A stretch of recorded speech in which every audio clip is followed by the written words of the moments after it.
हुआ था वही मैं गाती हूँ जो नेताजी पे हम गाए थे। ठीक है कि कहिया कि चलल तू हवाए ललाना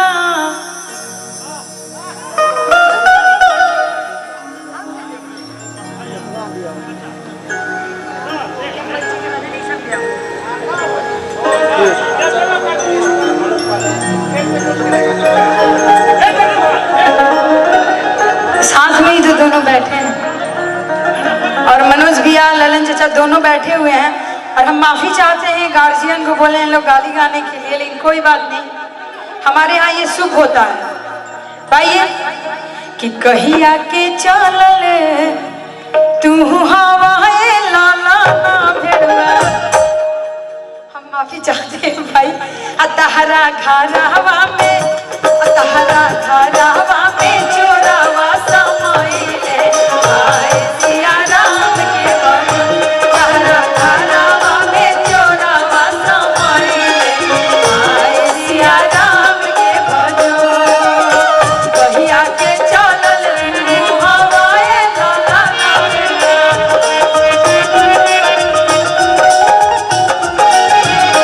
कहिया के चलल हवाए लाला ना तहरा गरवा में तहरा गरवा में चोरावा समाइले सिया राम के भजो।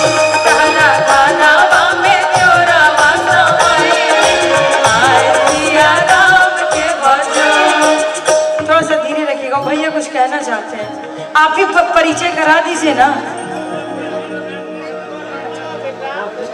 ठीक है कि धान चोरावा हो कुछ हो ना लियाले हो, धान चोरावा हो कुछ हो ना लियाले हो, धान चोरावा हो कुछ हो ना लियाले हो। और मैं चाहती हूँ ललन चाचा आप स्टेज पे आ जाइए। लड़के के पिताजी को मैं चाहती हूँ कि मंच पे आए, उसके बाद हम भैया को बुलाएंगे।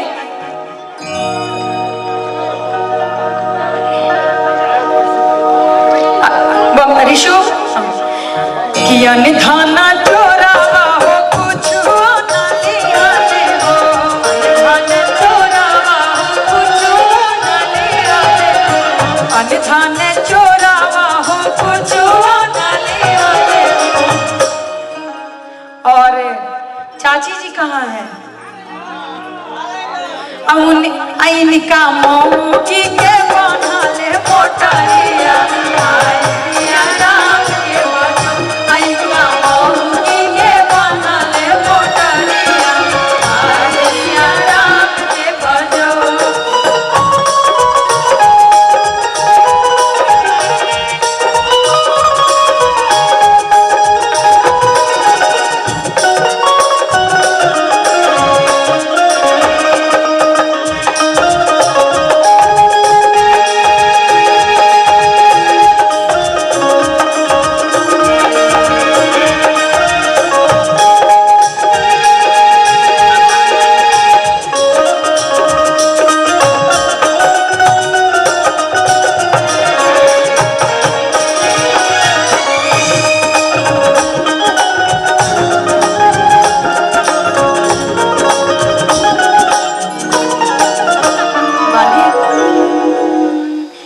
बानिया मोनिया चोरवा घरे लेके गइले हो, बानिया मोनिया चोरवा घरे लेके गइले हो, बानिया मोनिया चोरवा घरे लेके गइले हो।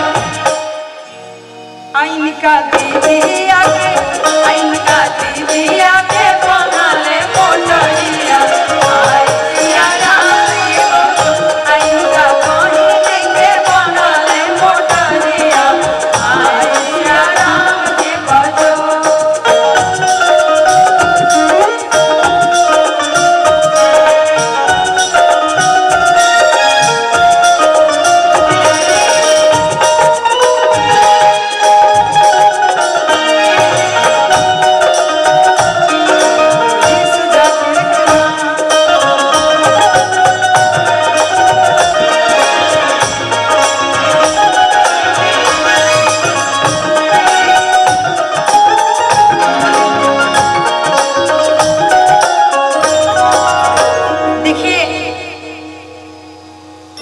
पिता जब अपनी बेटी की शादी करते हैं तो बहुत खुशी होता है। और मैं वही जो अभी गीत गाने जा रही हूँ सत्यम भैया पर ही और ललन चचा पे। हाँ किया गया गा लाला ना पापा घोड़ा दौड़ा बस हो अब छले सत्यामा दुल्हा कि पाछले सत्यामा दुल्हा दुल्हन ले आवस हो पाछले सत्यामा दुल्हा दुल्हन ले आवस हो पाछले सत्यामा दुल्हा अगर गया नाना पापा थोड़ा दौड़ा बस हो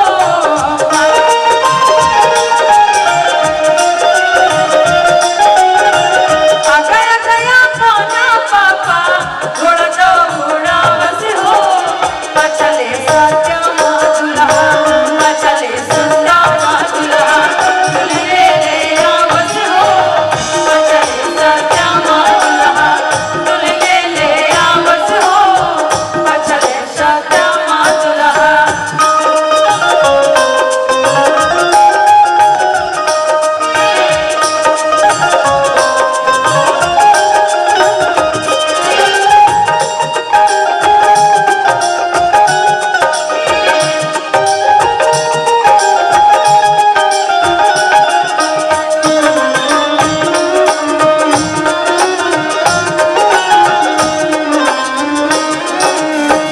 लेकिन जब दूल्हे का तिलक चढ़ता है और मड़वा में आंगन में जब साले साहब बैठे रहते हैं तब हमारे यहाँ एक गीत गाया जाता है।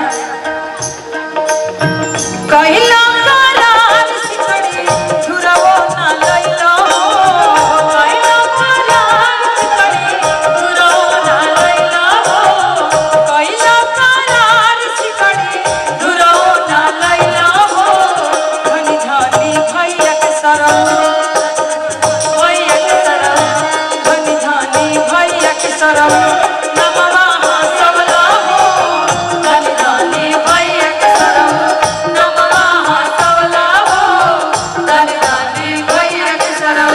अवतार कोई के नौकरिया अवतार कोई के नौकरिया जाके कीन लिया तू बदलिया कुछ मेरा भैया राजा जी ब्लाउज को करिया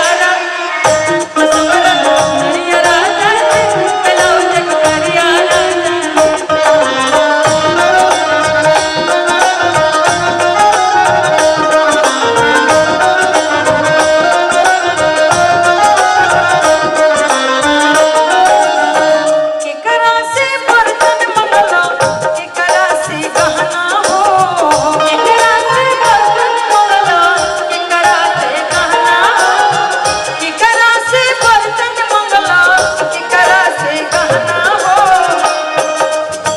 कवना बजरिया में बहिनी नाचवला हो कवना बजरिया में बहिनी नाचवला हो कवना बजरिया में।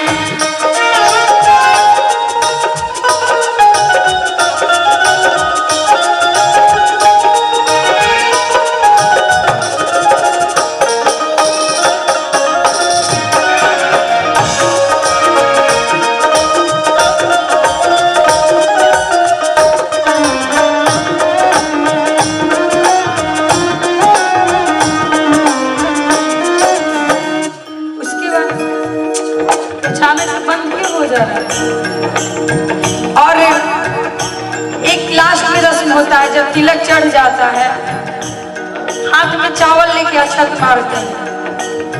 आज तो सत्य भी आपके ऊपर भी हुआ होगा जब तिलक चढ़ गया होगा तो इसी में गाते हैं भैया के मारा बाजे